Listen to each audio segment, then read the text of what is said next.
Track Saturday Report. Each week we discuss an issue that impacts veterans. Now, as you know, I served as a SEAL for 9 years, but how is it important for us to get these issues out? And one of the big things this week we're tackling is addiction among veterans. The National Institute of Health found that more than 1 in 10 veterans have been diagnosed with a substance abuse disorder of some kind. 65% of veterans who enter rehab say alcohol is their primary substance abuse. So why is that happening? Why are our greatest warriors coming home and falling into the bottle? Let's bring in Dr. Dar Rampersad.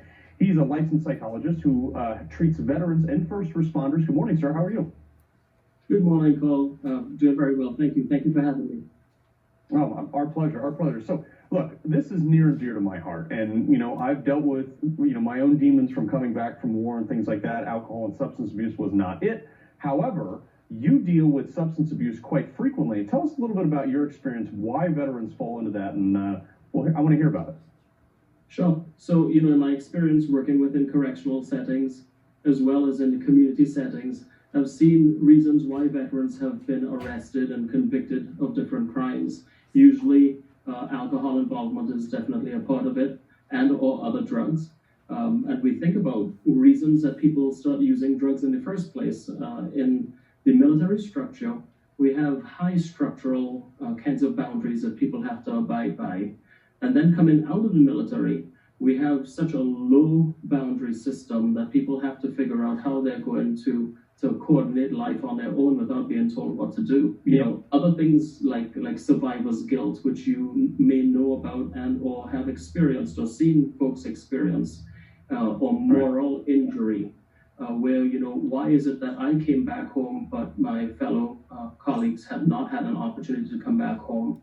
Or maybe there were things that, I did things overseas in the course of my duty that I was raised not to do. And as a result of it, I have this moral dilemma that I'm struggling with when I return. I have friends who've come home, look, we were at war, we did bad things to bad people, and you do have to cope with that. And after you lose guys, we always drank, we always raised a bottle to them, and it was a traditional thing. But, like you said, guys can't draw the line and separate that when they get home. So talk about some of the ways you treat people, and talk about some of the things that people as civilians who can see these veterans in their communities and their homes and things like that can reach out to you in places like you for help.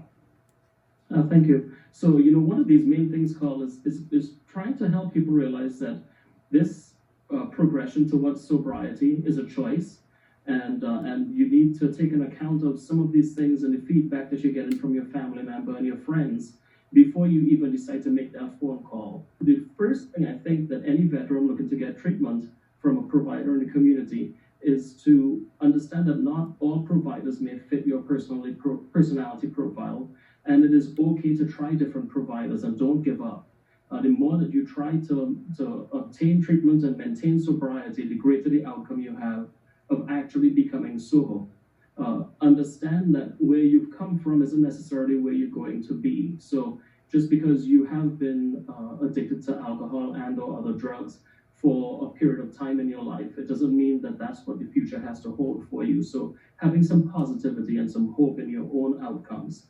The other thing that I think is important to remember is that lapse does not equal relapse. Many folks will go through stumbles and hurdles where they may end up using one time on a particular weekend or a celebration.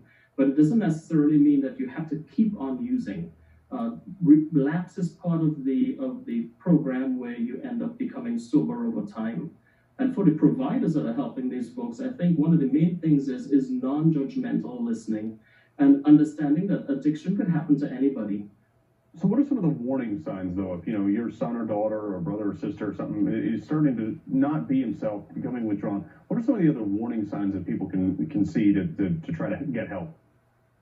You bring up an excellent first starting point, which is generally for most people who are going through addiction in the first responder world, they withdraw, they pull away, they become very pensive on a lot of the things that have bothered them for a while, but they're not expressing themselves to other people that are close to them. The veteran and or other first responder may not only pull away, but they may have more engagement in the behaviors that have led them down this road, which may be things like increased drinking, gambling, spending money, looking for things where they're being reckless. Sometimes veterans come back and they keep chasing that thrill or that white rabbit where they pop in wheelies on motorcycles on the highway. I know a fair number of veterans that have died from doing that, right? And so it becomes very risky. They drive at very high speeds on the road.